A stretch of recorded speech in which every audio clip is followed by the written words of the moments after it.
இந்த கட்லெட் பண்ணுறதுக்கு ஃபஸ்ட்டு குக்கரில் போன்லெஸ் சிக்கன், 3 உருளைக்கிழங்கு, கொஞ்சமாக உப்பு, இஞ்சி பூண்டு பேஸ்ட்டு, அரை கிளாஸ் அளவுக்கு தண்ணி சேர்த்து ஒரு 4 விசில் விட்டு வேக வச்சுருங்க. கடாயில் கொஞ்சமாக எண்ணெய் ஊற்றிட்டு சோம்பு, கட் பண்ணி வச்சுருக்க வெங்காயம், இஞ்சி பூண்டு பேஸ்ட் எல்லாம் சேர்த்து நல்லா வதக்கி விட்டுருங்க. இப்போ எல்லாம் நல்லா வதங்கினதுக்கப்புறம் இதில் மசாலாலாம் சேர்த்துக்கலாம். நான் என்னென்ன மசாலா சேர்த்தேன் அப்படின்றத ஃபஸ்ட்டு கமெண்டில் பின் பண்ணியிருக்கேன், செக் பண்ணிக்கோங்க.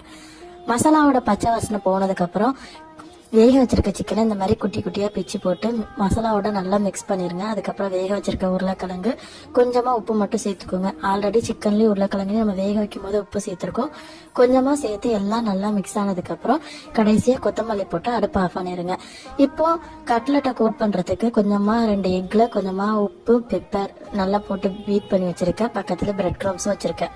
கட்லெட் உங்களுக்கு எந்த ஷேப்பில் வேணுமோ அந்த ஷேப்பில் எடுத்துட்டு எக்கில் நல்லா டிப் பண்ணிவிட்டு பிரெட் க்ரம்ஸில் நல்லா கோட் பண்ணி எடுத்துருங்க.